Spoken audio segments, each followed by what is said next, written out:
In 1967, a young woman stepped off a Greyhound bus in Nashville with only $20, a guitar, and a stack of songs that no one wanted. She was laughed at by executives who mocked her high-pitched voice, her big blonde hair, and her southern accent.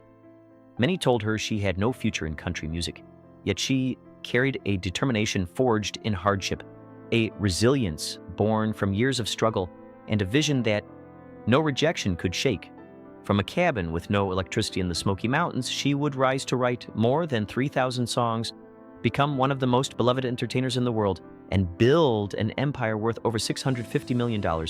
Her story is one of triumph over adversity, proving that talent, persistence, and courage can transform even the harshest beginnings into extraordinary success. Born into poverty, life in the Smoky Mountains, Dolly Parton was born on January 19, 1946 in a tiny one-room cabin in Locust Ridge, Tennessee, deep in the Smoky Mountains, and she was the fourth of 12 children in a family for whom poverty was a daily reality. Her father, Robert Lee Parton, worked long, grueling hours as a construction laborer and sharecropper, his hands calloused from labor in the tobacco fields. Her mother, Avie Lee Parton, sang to her children while cooking over a wood stove, offering comfort in the absence of food. The cabin had no electricity or running water, and winter brought bone-chilling cold. 12 children slept in cramped conditions beneath patched quilts. Hunger was constant, and shame was nearly as harsh.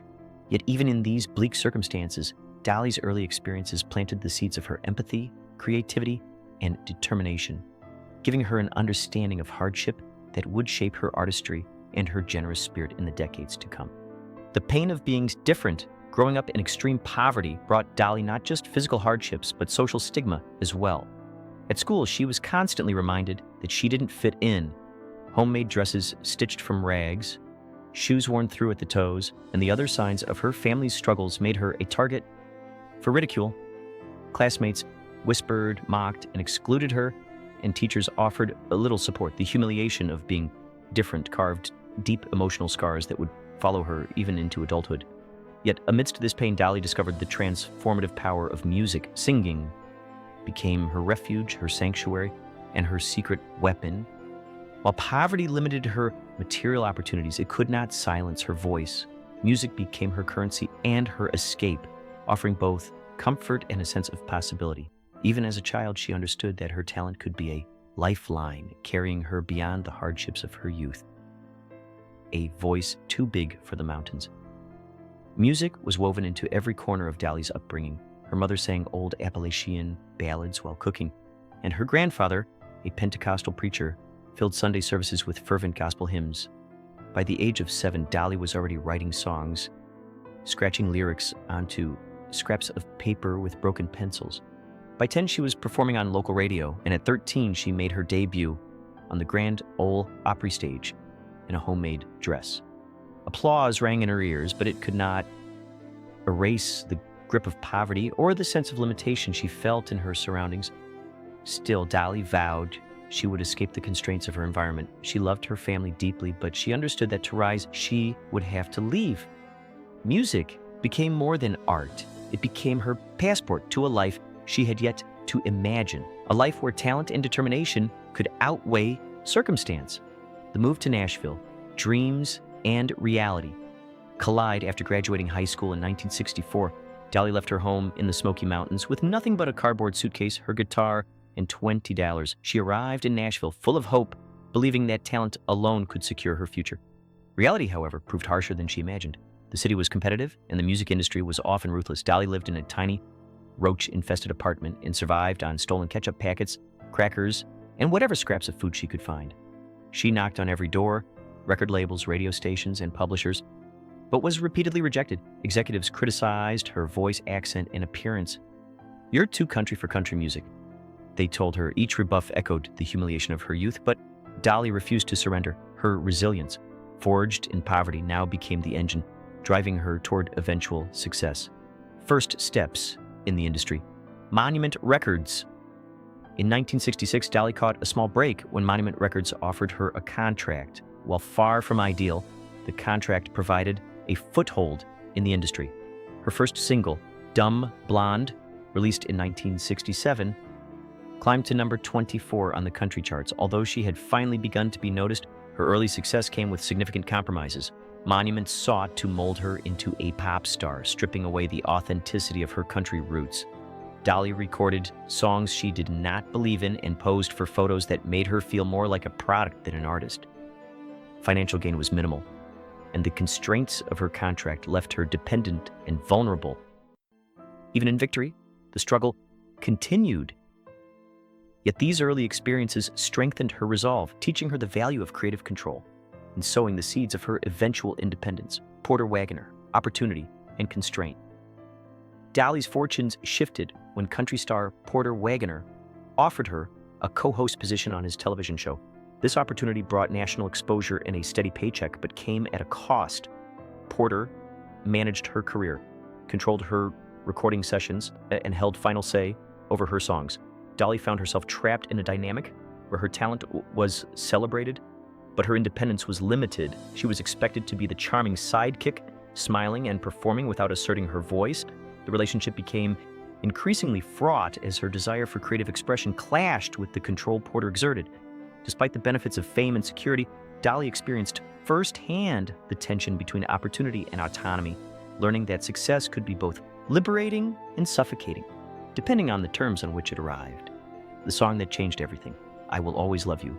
Even while constrained, Dolly never stopped writing. Her songs became a private diary, capturing emotions and experiences Porter never saw. One of her most iconic creations, I Will Always Love You, was written as a farewell to her professional partnership with him.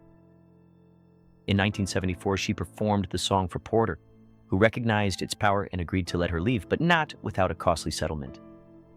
Dolly borrowed and sacrificed to regain ownership of her career.